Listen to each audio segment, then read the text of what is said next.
Thank you for joining our session today. My name is Tamara Corbell. I'm a virtual CIO with Sikich.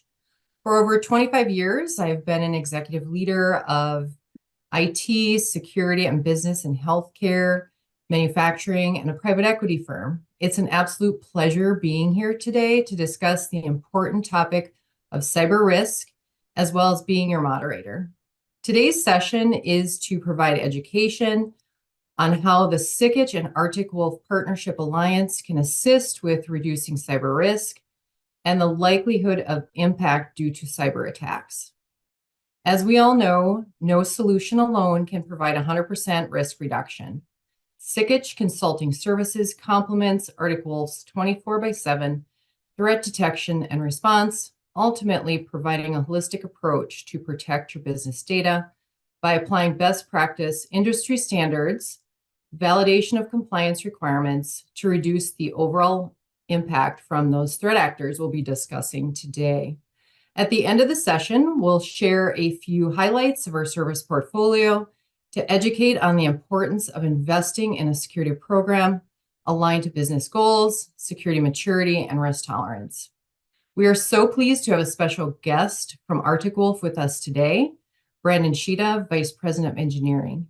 Brandon will be providing insight into the state of cyber breaches and predictions for 2024. Before we get started, a bit of housekeeping. We have the Q&A available in the chat. And at the end of the session, we'll take about 10 minutes to review if time allows. I'd like to welcome Brandon. Yeah, thank you, Tamara. Glad to be here. So we could get right into it. So I'm Brandon Cheetah. I'm the Vice President of our Principal Sales Engineering org here at Arctic Wolf. Been with Arctic Wolf about 4 years and about 15 years in the cybersecurity space. So agenda-wise today, got a few things planned. The first thing we'll get into is just an overview of the current threat landscape. So threat actor activity, who's doing what, who the attackers are, what industries they're attacking at what frequency. Then we'll get into a bit of an education session around how ransomware as a service works. So if you haven't heard of kind of the new paradigm of how threat actors work on the underground, this should be enlightening for some. And then we'll give a little sneak peek behind the scenes of some real leak sites and chat portals and how negotiation works if you ever do find yourself in an unfortunate position to have to be dealing face-to-face with a threat actor. Next, we'll move on to some demographic data. So for lovers of bar graphs and pie charts, I've got some summary data from 2023 that shows which industries were attacked the most, which categories of incidents they were most susceptible to, before getting into some of the costs associated with the cases that we responded to at Arctic Wolf from a response and recovery perspective. My favorite part of this webinar is usually around the root cause. So helping the greater community understand how attackers are actually getting into victim environments from a root point of compromise perspective. And then lastly, what to do, both from a perspective if you find yourself in a situation where you are under a ransomware attack, what you should do, and also, of course, what you can do more proactively so you don't find yourself in that type of scenario. So before we get into some of those exhilarating bar graphs and pie charts, just a little background on who I'm with. So you may already know the name Arctic Wolf. You can find us howling on LinkedIn. We're on the nose of the Formula One car, Red Bull Racing. But if you haven't heard of us, we're a provider of security operations as a service. So we have 3 primary things that customers can subscribe from us, and in conjunction with partners like Sikich, we deliver those services. The first and really our flagship solution is managed detection and response. It's what we came to market with about 11 years ago, and now have over 5,000 customers subscribing to. This is really about getting all of the data out of your environment, so your endpoint, your network, your cloud, your identity, and then trying to identify if something suspicious or malicious is going on in real time, and then interdicting there and stopping it from becoming an actual breach. That's, of course, right of boom, so stopping something happening in real time. For the more proactive part of security operations, we have managed risk, which is all about identifying vulnerabilities, risks, compromised users on the dark web, and being more proactive about closing those gaps, minimizing the ability for attackers to exploit those risks before they do become a problem. And then lastly, our managed security awareness. This is all about training your users, bringing awareness to how phishing attacks look like, what it means to be a safe steward of customer data, where we handle all of the lift of that. We handle the campaigns, we handle the phishing simulations, again, in conjunction with partners like Sikich. But for the purpose of today's call, webinar, we are going to focus on the other part of our business, which is our incident response arm. So we do roughly 1,000 cases per year.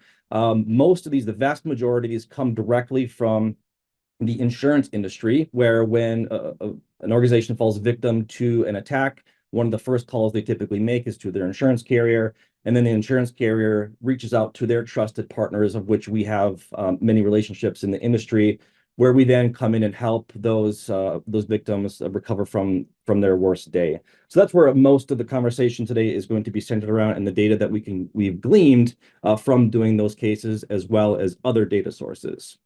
So the data being presented today is derived from our own anonymized sources. So the data set of the cases we have responded to, and also semi-public sources. I say semi-public because if you didn't already know, threat actors maintain leak sites. This is where those threat actors who have monikers and who are tracked as organized groups, they maintain these sites on the dark web where you have to access via a Tor browser. This is where they name and shame the victims that they have attacked.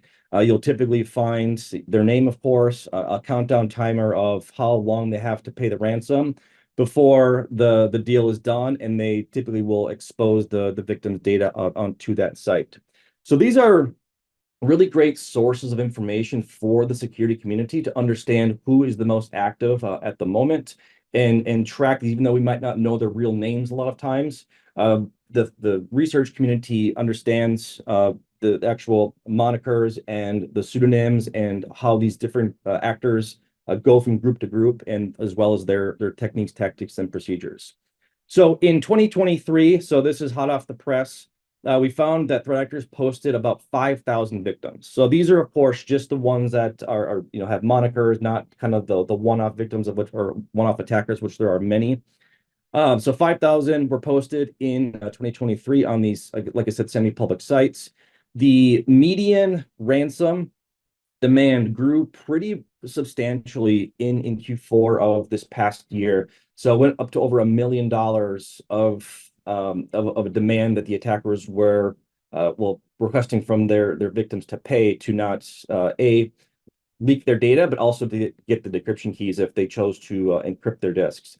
So if you combine the $1 million increase at the end of last year, it brought the median demand to around $600,000 for the full year. Now, demand doesn't mean paid, of course. Ransoms are almost always typically negotiated down. As the affiliates, depending who they are, and I'll get into how ransomware service works in a moment. They might just want a quick win and take $100,000, versus other groups, Royal being one of them, for example, who has kind of a minimum of what they will accept. But in general, the demand is negotiated down relatively substantially, depending on the circumstances of the attack. So next, if we get into... So Brandon, just a question. So, how do you predict AI impacting the future with the landscape compared to 2023? Yeah, AI. Well, there's two sides, right? You have the attacker side and you have the defender side. On the defender side, AI has actually been around for probably the better part of a decade. I'd say about 8 years, where it was truly commercialized, where most like next gen endpoints, for example, they were doing supervised machine learning, where you feed a neural network with good data, bad data. You tell the neural network what is good, what is bad, and it finds a combination of features to basically classify it. So that's been around for a while, right? But of course, with the advent of generative AI, really in the last year, where it's become public and growing at such a clip, it's kind of hard to keep up with. I'm not sure if anyone saw OpenAI release the kind of the preview and what they're doing with text to video earlier this week. It's really mind-bending. So like I said, you've got two sides of it. On the defender side, you'll continue to use algorithms to identify suspicious, the proverbial needle in the haystack. But I think things like large language models will start to become a bit more common. Of course, when ChatGPT came out, there were some vendors who just rushed to market and said, we've got LLMs and it's the next greatest thing, but none of them were really that effective. But I think that'll get better over time where people will be able to ask questions of log sources, of indicators they're seeing in their environment, and have the generative AI spit out something that's relatively useful and be able to iterate upon it. Now, on the attacker side, we've already seen the use of generative AI for making phishing campaigns much more believable. One of the tricks the defenders have typically had, or not really a trick, but just something that we could leverage upon was, broken English, not always perfect language, but generative AI has really kind of made that go away, making the email, whether be from outside in or an account gets breached, and then they use the victim's account to request funds internally. That's obviously taken a big leap forward. And then, of course, you've got things like being able to create exploits. Prior to generative AI, you had to sit down and either manually copy code or write code. This is going to allow attackers to really automate, and in my opinion, it'll have kind of lower level attackers punch above their weight a bit. They might not be the most sophisticated coder in the world, but when you can combine some coding skills or even no coding skills, to be honest, and have generative AI spit out exploit code, it means that the vulnerabilities that go unpatched today are just going to become much more risky. So does that make sense, Tamara? It does. Thank you. It's such an important topic that's on Yeah, for everyone's sure. mind. Thank you. So, yeah, if we drill into the threat groups, this is a snapshot of the top 10 groups and the posts they made last year of the victims. So about a year and a half ago, Conti would have been the top of this list before they took a very public and unpopular stance defending Russia's invasion of Ukraine. The threat community didn't really like that. The eyes that was going to bring and the focus of the international community on them. So they actually, the threat group actually leaked their source code and internal communications, which completely disbanded the Conti group. So in the meantime, Lockbit, which more on that in a moment, they've become the undisputed king of the threat actor community, posting almost 1,000 victims in 2023 alone, multiple billions of dollars that they've extorted from their victims. And they've become, for lack of better words, a really well-run business. And I'll get into ransomware as a service here in a moment, but they operate as a service group. They deal in double extortion. What I mean by that is they will get in, they will encrypt all the drives of the devices that they have compromised, but then they'll also steal the data. So the double extortion part is you pay me the money and then I'll give you the decryption key. Well, if that's not as important to you because you have good backups and you can recover quickly, that's not as important. But what threat actors are more commonly doing is also stealing the data. So even if you can recover from the incident from a decryption perspective, they will still have your data and will threaten and will certainly do it if you don't pay. They will leak that data on their site. So that's, of course, going to have potentially your customers' data, your employees' data. That brings all sorts of liability issues and threats of being sued and fined, et cetera. So they dabble in that. According to CISA, they have breached well over 3,000 organizations since 2020. Like I said, hundreds of millions themselves. If you combine that with the rest of the groups, we're talking billions. And the thing that's kind of made them really successful with the affiliate, meaning the people who leverage their ransomware, is like marketing campaigns. They will pay people $1,000 to get a tattoo and then post it on Twitter. They also have a $10 million bounty. It says, if you can identify the head of Lockbit, who goes by Lockbit Sup as in support for their moniker, they will literally pay you $10 million if you can identify that person. So, like I said, they have become, very popular with the threat actor community. But again, more on that if you haven't been reading the news. I've got some more data there. Black Cat, they are the one who caused the $110 million payday in the form of business disruption and cleanup for MGM, probably was that 5-6 months ago, all because they called in and impersonated someone to the help desk, said, hey, I lost my password, also my MFA, I got a new phone. And then unfortunately, that technician believed them, reset the creds, disabled MFA, and the rest was history for MGM, unfortunately. Clop, last one I'll just kind of touch on here. They coincided with a lot of breaches in the middle of last year due to the MOVEit vulnerabilities. So MOVEit, if you're not familiar with these exploits, there were zero-day exploits that they created. They then went to attack, resulting in many hundreds of organizations being breached because there was no patch at the time, and they got basically a head start on defenders because there wasn't a way to really to stop it if you had external-facing servers who were vulnerable to those exploits.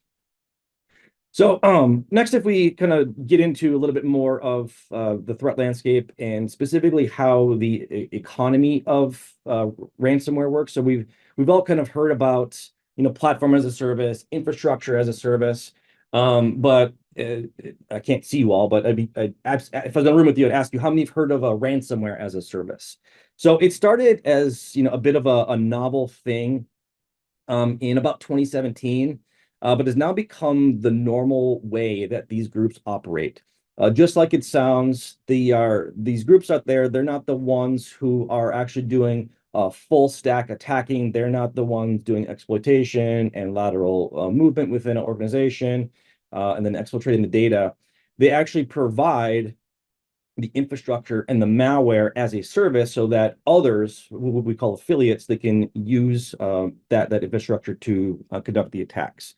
So I built just a little bit of kind of a virtual whiteboard here, if you will, to describe kind of how this works. So yes, the affiliates can perform their own exploitation, but there's another kind of character in this saga, if you will, called initial access brokers. Their only job is to infiltrate victim organizations. So whether it be by exploitation, whether it be by getting passwords from other data dumps and literally trying them on all the VPNs that are publicly available, their job is simply get in, establish a foothold, typically deploy a remote management tool, and then do nothing else. Because their way of making money is selling that access, which I'll get to here in a second. The big actor here is the ransomware as a service operator. So I mentioned Lockbit before, Plop, Akira, and others. Their job, what they now do is they develop the ransomware. They can provide the infrastructure, so the command and control. They have nice little UIs that they provide to the affiliates so that they can, and I'll show you one here in a second, they can easily see the victims that they have compromised, who is paid, who is not paid, how much time is left, what the timer is. And then more often than not, they will actually handle the negotiation as well. So when the affiliate actually compromises an organization, which, by the way, the affiliate pays a subscription fee typically to the ransomware as a service operator. Lockbit was one of the last true ones, which is kind of open to everybody who wanted to get access to it. A lot of other groups are a little bit more discriminate in who they allow into their group, if you will.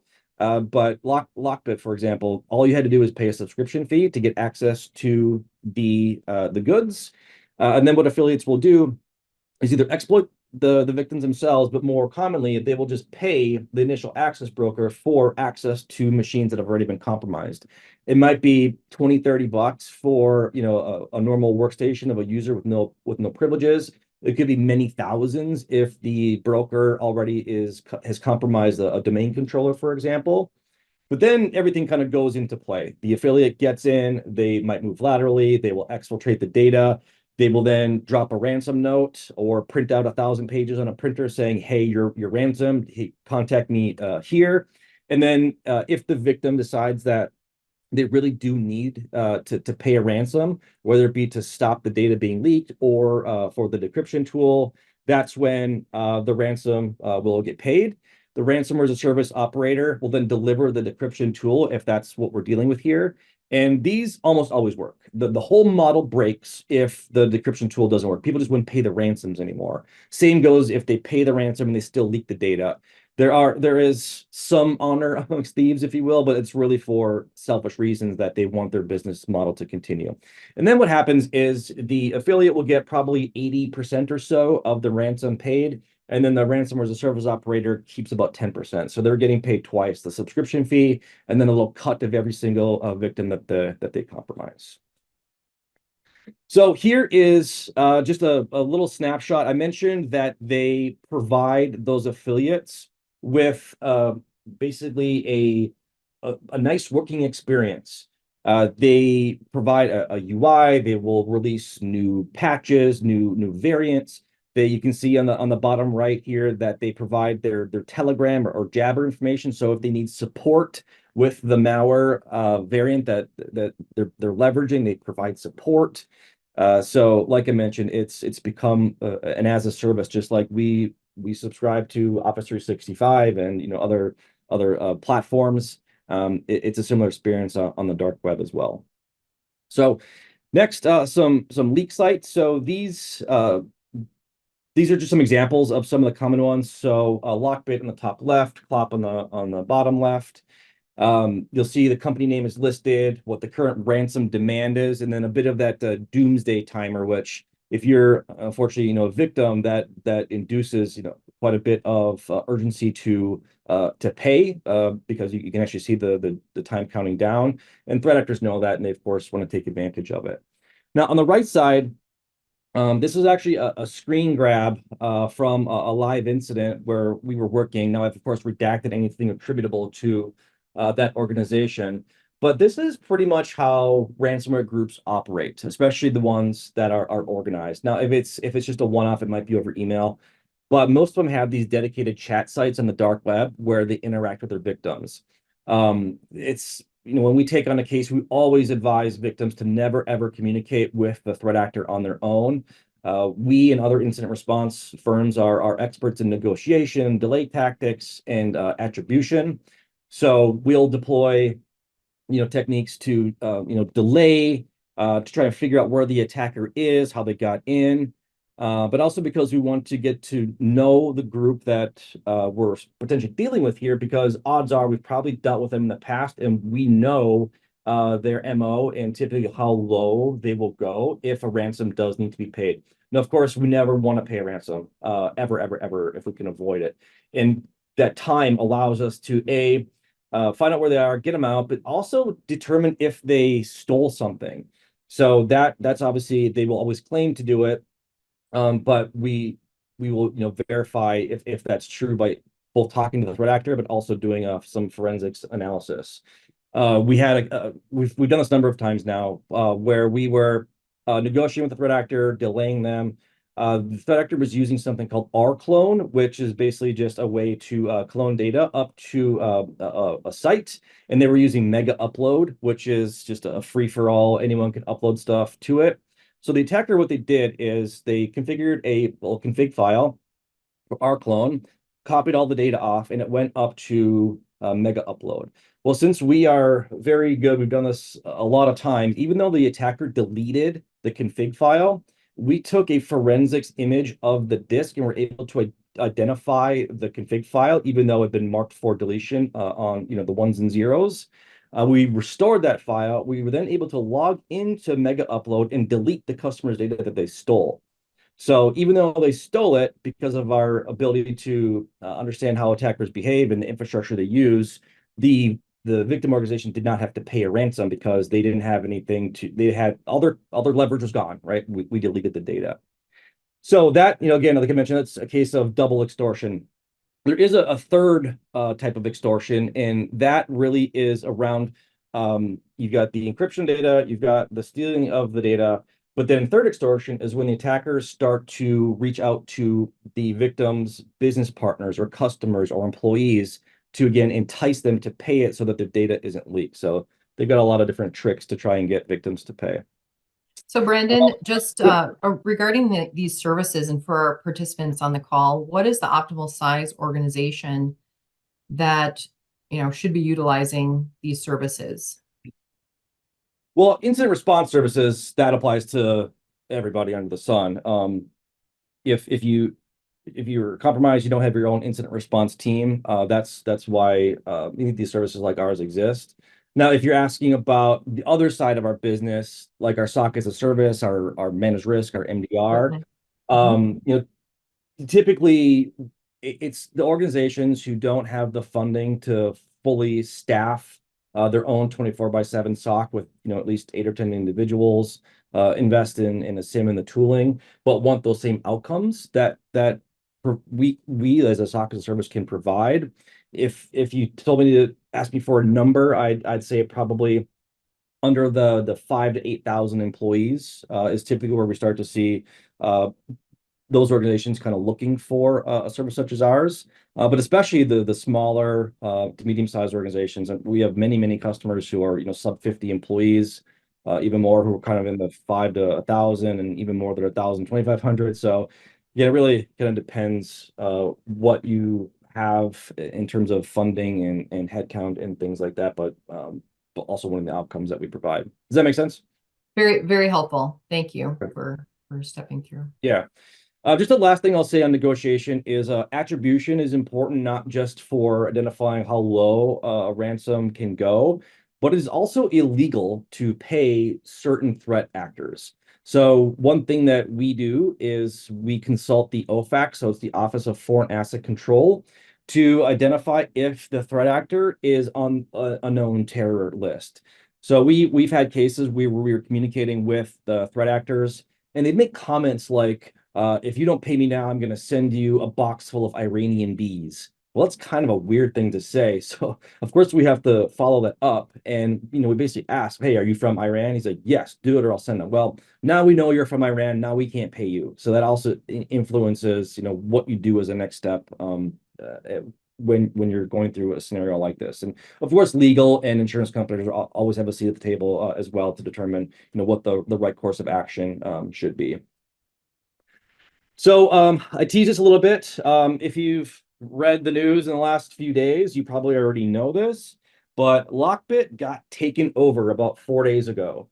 So through a combination of the UK and the US and a few other countries, they successfully infiltrated Lockbit, took over their leak site, got their source code, identified, they had about 159 affiliates who were, I guess, on the payroll, if you will. And of course, it's not their real names, although I'm sure we know a lot of the real names. In fact, 2 people got arrested in Poland, and I'm sure a lot of affiliates, unless they're in a non-extradition country like Russia, are probably sweating a little bit right now. But we took it over, the proverbial the good guys. And in kind of a twist of irony and humor, we converted their leak site to basically turn the tables on them. So you can see here, whereas normally it would have been a company name and a timer, there are now links to the warrants and the arrest information, the decryption keys for all the victims that were currently under attack from them. And then kind of my favorite one is the top right, the who is Lockbit sup. Remember I mentioned he or she is the ringleader of Lockbit. You get the $10 million bounty that he or she would pay if you personally identified them.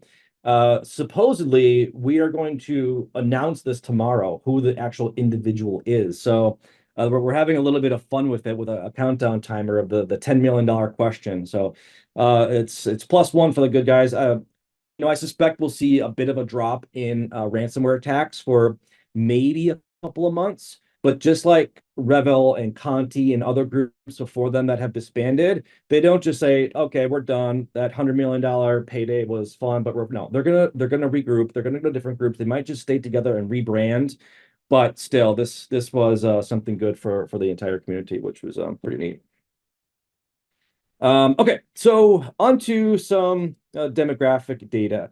So this data is all taken from our own incident response engagements. So this isn't the postings. This is the 1,000+ ones that we do every single year. The first one we're going to go over is business email compromise. This is defined by an attacker gaining access to the victim account, then impersonating that victim in order to typically conduct some sort of financial fraud, such as requesting funds being transferred externally, changing invoice numbers, etc.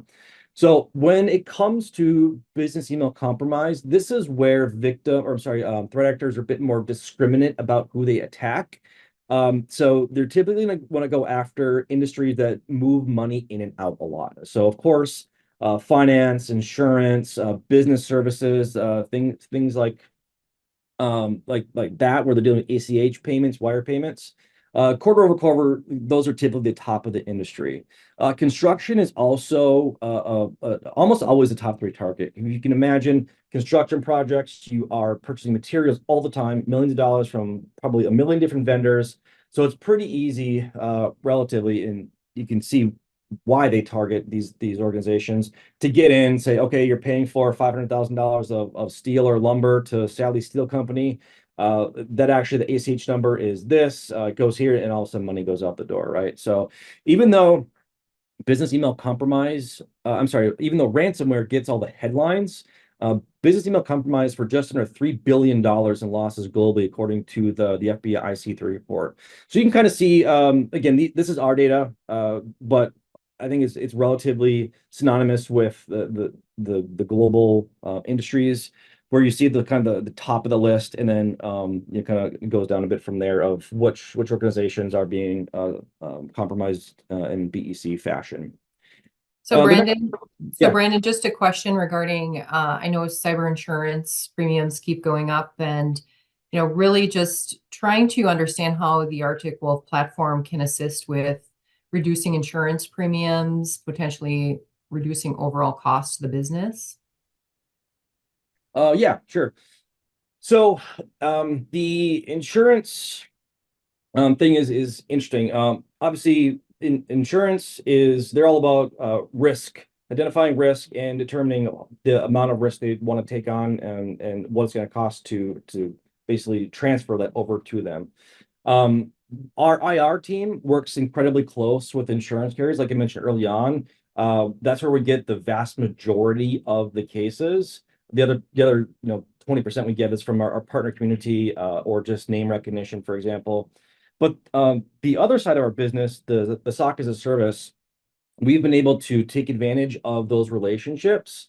And then with the actuaries, the underwriters, they've crunched the data, and basically stated in no uncertain terms that having Arctic Wolf, like specifically Arctic Wolf and the things we provide, results in a pretty significant reduction in risk, and in turn leads to offering lower premiums with higher coverage.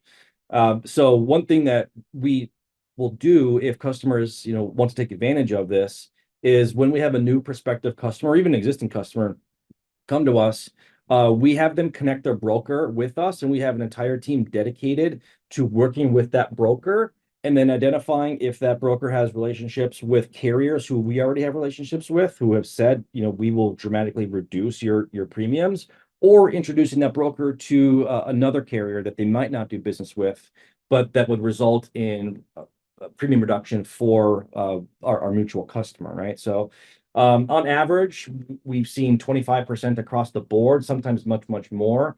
We had a professional sports team, and we have, for some reason, I don't know what it is, but I think word of mouth, we have something like 100 professional sports teams or something close to that now. They were paying $55,000 for a $3 million policy. They got Arctic Wolf, and it went down to $9,000. So Amazing. like 80% reduction or something. Now, that's not super common, right? It's probably going to be more on the 25 to 50%. And then we had another, I think it was an accounting firm actually, that they had a $2 million policy for 26,000. They got Arctic Wolf, our full bundle, and it went down to 15K from 26, and then also the premium, the limit went to 3 million. So I guess that was a long way of saying, when you can reduce your risk, and you have partnerships with the insurance community, it's kind of a win for everybody. Great information. Thank you. Yeah. Just being conscious of time, I'm going to start moving a little bit fast here. This data is the same view as BEC, but this is all about network intrusion, and what we mean by that is almost always ransomware. So whether, again, it's encrypting the drives, or it's the exfiltration of the data. And these are the industries that are being attacked the most, as a percentage of the overall. Healthcare is almost always at the top of the list, just by the nature of the business. Pardon like the obvious expression, but it can sometimes be life or death. And there is some honor amongst thieves, but not a lot, and they know that. Just I think yesterday, the day before, the UK, there was 25 hospitals that were completely down as a result of a ransomware attack. And the really kind of disgusting part of it is it started at a children's hospital. So unfortunately, healthcare is always a major target. And then you've got education nonprofit is another high target, and that's typically around funding. Just not a lot of money to build a SOC and defend themselves, and of course, attackers know that. And then manufacturing is a pretty hot target because there is a direct correlation between downtime and money cost, right? So if you can't produce X widgets over 4 days' time, that's pretty easy to calculate. And if the ransom is, $200,000, but you're going to lose $3 million in revenue, then you're more apt to pay the ransom, unfortunately. So this is kind of the overall view. You've got the top 3 or 4, and then a pretty even distribution of other industries throughout. Okay, just a little bit on costs. So these are costs paid to Arctic Wolf in this case, broken down by industry. So we kind of break down the costs by the different type of work that is done. So containment means identifying the map of the entire network, all the endpoints, deploying our agent, containing devices known to be impacted, right? That's just getting our hands around and containing any more of the blast. The forensics takes the bulk of the time. So triaging, collecting logs, device images, PCAPs, basically find out where the attackers are, how they got in, and then get them out. Negotiation, we've actually talked about quite a bit, playing the game, delaying, and then ultimately, if it needs to be paid, we work with a third party to do that over Bitcoin. And then lastly, recovery. A lot of incident response firms kind of stop at the negotiation and completely rely upon the victim organization to recover themselves. We took a different approach. We're experts in recovery, so we will actually do hands-on keyboard, backup, restore, rebuilding Active Directory, re-enrolling MFA, helping along that way if victim organizations do need the extra set of hands. Now, I don't typically. A lot of these slides were built for the insurance community, actually. We have the ransom paid data, but I don't like to show it in webinar formats because if the data got out of what industries are paying what amount, it could kind of change the way threat actors are what they're doing and how they're negotiating. But it's multi-six figure is the cost of an average actual paid ransom. Not of course the demand, we talked about that already, right? Like $1 million demand, but it gets negotiated down some multiple. Ransom payments by industry. So which industries are more susceptible to pay a ransom or refuse it? The blended average is about 45% of the time that clients opt to pay when faced with a ransom.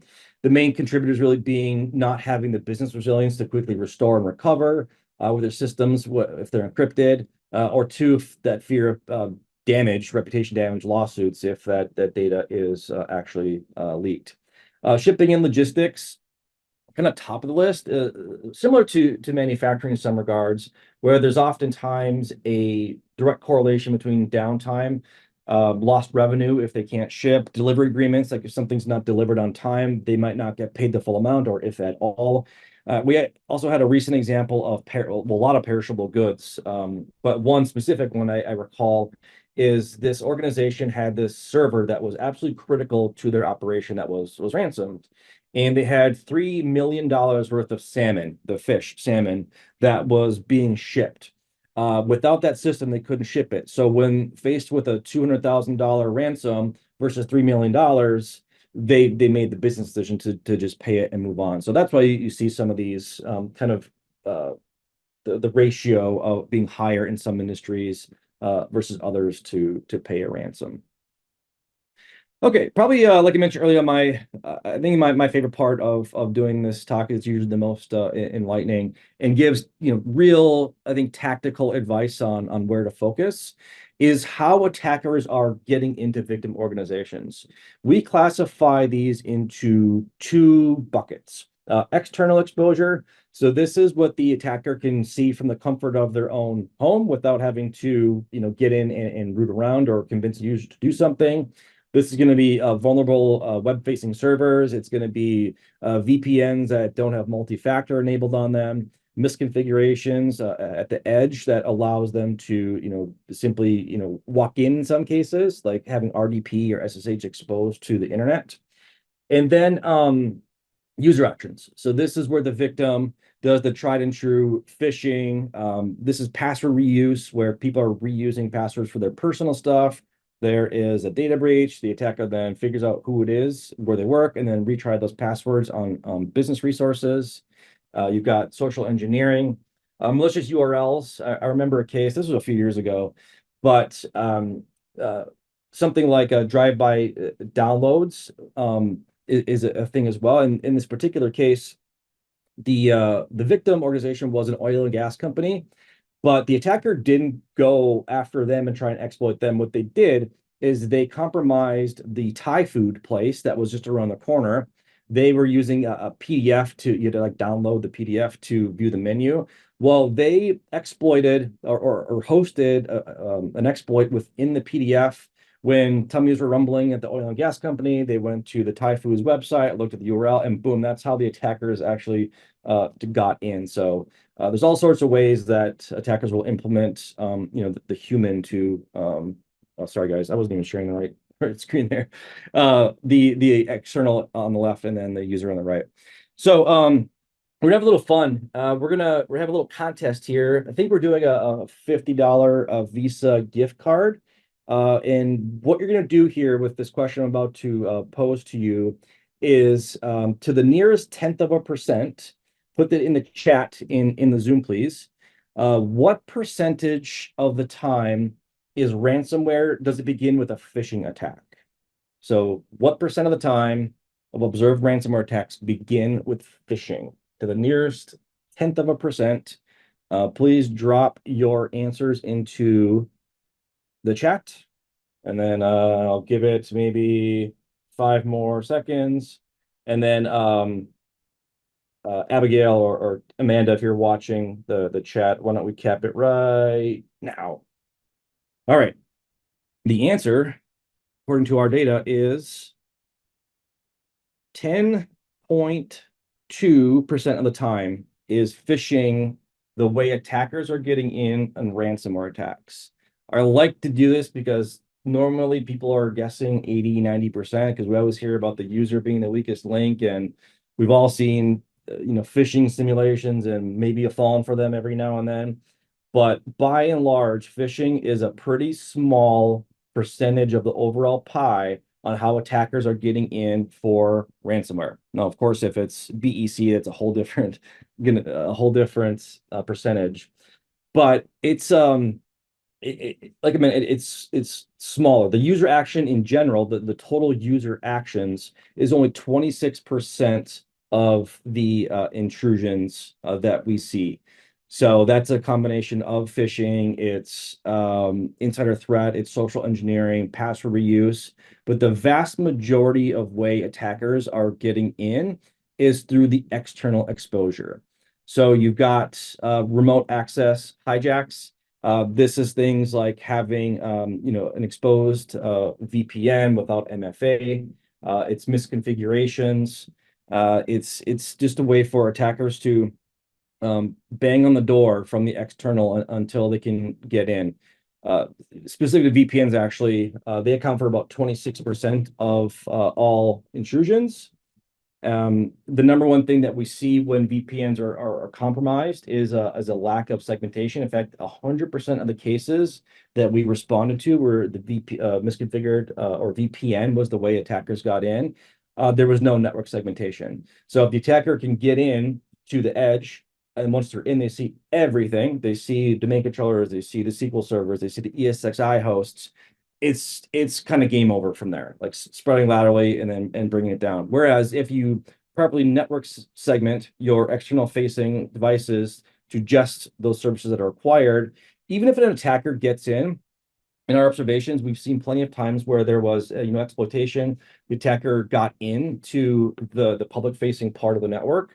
They will more than likely, and this isn't universally true, but they'll probably just move on. It's just too much work for them to then try and breach another layer they'll go to another organization that doesn't have proper network segmentation. So I know it's not like a really fun thing to talk about. It's not a thing you can buy or turn on or off. It's just really getting down to making sure you've got, a proper network strategy. Now, vulnerabilities is the other big part here. So roughly a quarter of all breaches are a result of unpatched vulnerabilities. So what's interesting about this as well is in last quarter, we observed, even though there were thousands and thousands and thousands of vulnerabilities every single quarter, in 100% of the cases, only 27 unique vulnerabilities were used. 2 of them were 0 days, which of course that's another animal to tackle. But the rest are vulnerabilities that have been knocking around for months and in some cases a couple of years. Some of those exchange exploits from a couple of years ago are still like kind of top 5, top 8 of the vulnerabilities that we see of attackers who are getting in. So I love this pie chart because I think it's usually brings a lot of awareness to how attackers are truly getting in and where organizations kind of focus their efforts. Now, this is the don't claim you didn't get anything out of this webinar slide. Hopefully I said that right. These are the 27 vulnerabilities that I mentioned. So this is through Q3. We're still compiling and doing the analysis on the exploits that were used. But these are the 27 of the 100% that we responded to on the left. So please do take a screenshot of this. Go check your vuln scanning solution. Go check if you've got the latest patches. Research the CVEs. If you need help, we do this along with Sikich, and make sure that you're up to date on patching and mitigations there. And I did just call out a couple of emerging vulnerabilities that we are seeing being actively exploited. Some Atlassian stuff, some Citrix stuff. So yeah, you might want to go ahead and research those as well. But yeah, hopefully find a little bit of value out of doing a bit of digging on that and making sure that you're not vulnerable to those external attacks. All right, coming towards the end here. This is a breakdown of the root point of compromise by industry. So I'm sure everyone go to your industry, and then based off the data that we have been collecting for years now, this is through 2023. This is how attackers are typically getting into these organizations. So you've got construction, for example, close to over. Was it over 70% of the time that's external exposure versus call it 28% of the time it's a user action, and it's kind of speaks for itself. But go ahead and screenshot this as well. It'll probably be useful if you're trying to make a case for some funds to get a managed risk solution or a vuln scanning solution, and hopefully find that useful. Now, what to do? So no good presentation without a little bit of a call to action. I kind of broke this down into 2 categories. One is if you are under attack, you're the unfortunate victim of a potential ransomware attack. These are the things we would recommend. So number 1, first, have an IR plan. You save so much time if you have it written down, you have it in a place that cannot just be deleted if the attacker gets in. This is where you're going to capture your communication plan. So if email is compromised, what are you going to do? Your important assets, everyone's phone numbers, your providers, it's all documented there. And when we do, okay, so first of all, one thing that we help our clients with through our incident response jumpstart is provide a tool to build a proper incident response plan. It's hosted obviously in our infrastructure. So if an organization has a proper IR plan, we hit the ground running. We know where everything is. We can start going to those places. Whereas if they don't have an IR plan, you're spending days potentially trying to just map out everything and assess what the environment looks like. So long and short of it, please create one. It'll pay off if you ever find yourself in a bad spot. Of course, reach out to your trusted advisors. Like I mentioned, insurance is going to be key, legal, your business partners. Make sure you're pulling everyone into the boat who can help you. Isolating your backup, should be doing this in general, but make sure that your backups, if you do find your tech, they're not on the same network, that they're fully off-site. You've got tapes. It's the one thing that can help you recover quickly and not have to pay a ransom if there was no exfiltration involved. Of course, disconnect those critical devices from the network. This goes without saying. You don't want them getting to your domain controller, even if that might cause some business disruption. change passwords, document what you can, all kind of self-explanatory stuff. And then lastly, do not engage a threat actor for all the aforementioned reasons before. And then lastly, So Brandon, just a question, participant has asked, could you go back one slide just for screen capture? This one? Correct. Yes, just for a moment. Yep, no problem. All right. Super. Thank you. All right. Yeah, you got it. And then I'll just leave this one here in case that's what they're talking about too. Screenshot that. All right. Lastly, being more proactive. So I actually took this, obviously wanted to be an impartial source. Obviously, I work for Arctic Wolf. I'd love for you all to be Arctic Wolf customers. But this data is from Marsh. So Marsh is the largest insurance broker in the world. They have defined, and I agree with this list too, what you should do to be more proactive and reduce your risk of being in an unfortunate spot. So the things on the top are, in their minds, absolutely non-starters, must have to even really be insurable. So things like multi-factor authentication. If you have external services, VPN, if you have Office 365 and you don't have multi-factor enabled, you will not hurt my feelings if you leave the webinar now and go work on that. It's just so critical that you have MFA enabled everywhere you can. Endpoint detection and response, AV, I mean, everyone knows this, but just having an antivirus doesn't cut it anymore. You need to be able to look for behaviors that are occurring on an endpoint and then have the ability to take action if something is discovered. Backups, got to be doing it, of course, secure, encrypted, offsite, so that if something bad does happen, you can quickly restore. Identifying which accounts are privileged and having different basically policies around those. So whether it be always having MFA on those no matter what, being in special groups. One thing that we do when we onboard a customer for MDR service is have the customer identify, okay, which Active Directory Azure AD groups are critical to you. And then we have different levels of severity and different levels of alerting and reporting on those privileged accounts. So having a good handle on that, super key. Email filtering, web security, been around forever, but still obviously super critical. And then the bottom line is still obviously very, very important stuff. In the eyes of the insurance carriers, it's going to get you a better rate. But things that you just need to do in general to reduce your risk. So vulnerability management. Hopefully the slide, the pie chart a couple ago was kind of self-explanatory there. Same goes for what we just talked about with IR planning. 24/7 logging and monitoring. So of course, that's what we do on behalf of customers if you can't do it yourselves. And then same goes for cyber awareness training, making sure users know not to click that link. Also equally important, to report it if they do something silly. So a couple years ago, when FireEye was a victim of the SolarWinds breach, kudos to them for having a culture that encouraged their users to raise their hand and say, "Hey, I just clicked on something and I submitted credentials that I probably shouldn't have," which allowed them to investigate what happened, and that's how those exploits were identified, which was pretty cool. And then hardening techniques. Like I mentioned, network segmentation, it's boring, but it's just going to have such a big impact if you do it. Same goes for not exposing RDP to the internet. Do CIS benchmarking on your endpoints, etc. So I So think Brandon, yeah. go ahead. So we have a few questions in the Q&A. So I thought we'd take a few minutes to go through that. Sure. One of our participants had asked, any insight to data breaches, attacks in China, specifically to partnerships with China-based businesses and industries?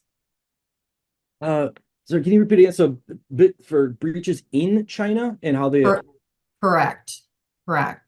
So just due to it stating that partnerships with China-based businesses and industries, and how is that impacting US-based potential Sure. customers? Unfortunately, no, given the secretive, obviously the secretive nature of the country, but also American companies who would report on things like that, they don't really do business there. So it's unfortunate. I don't have a great answer for you there, just because the data isn't available. I mean, I think you treat doing business with China like you would any other high stake supplier, making sure that you're not connecting your network to theirs and vetting out their own security practices. So yeah, unfortunately, I don't have a ton of knowledge Thank you. or some experience with China. All right, and then there's one other question. How could you confirm the data uh, already downloaded from a mega upload?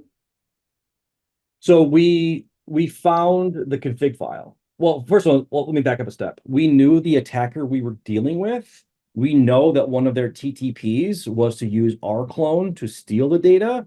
So then we did a disk forensics to look for characteristics of that config file being resident on the actual hard disk. Now, obviously, it's not visible to the operating system anymore. And if you know anything about the way hard drives work, is they don't actually, it doesn't wipe the file. It simply marks those bits on the hard drive to be overwritten in the future. So because those bits hadn't been overwritten, because hard drives are massive now, we were able to piece it together, restore the file, and then see that it was for our clone. But it all started with attribution, knowing the TTPs that particular threat actor leveraged.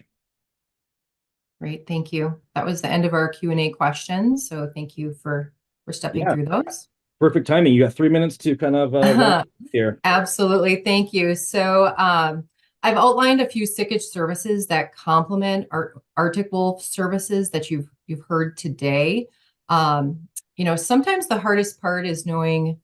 Oh, we lost. Yeah, there's a timer on your slide here. I'll just make this big. Hopefully you can see it. Okay, all right. Sometimes the hardest part is knowing where to start for anyone wanting to improve components of their security. And engagement with our enterprise governance, risk, and compliance will set a baseline to where that journey for your cybersecurity can begin. We can also assist with building a security program to meet your business needs, as well as closing the gap on risk that is providing a trusted advisor to help navigate towards your improvement. And also due to so many changes with Microsoft, a great question to ask your organization is, how secure is your Microsoft tenant? If you haven't thought about security on your Microsoft tenant, your organization is most likely in need of looking at those gaps and looking at steps to close those gaps. In addition, if your business is interested in Copilot, a security assessment will be necessary really to understand that potential impact to your business data. So, don't wait, call us. We can provide these services every day, and we do that every day with our clients with great success. We also support a wide range of organizations, from comprehensive CISO and CIO services to support those roles in an organization to assist with that strategic planning service. So I'll just say, check out our website. Arctic Wolf and Sikich both keep winning awards for service excellence. We'd love to hear from you. It's easy to request a meeting time on our website, and I appreciate everyone here today.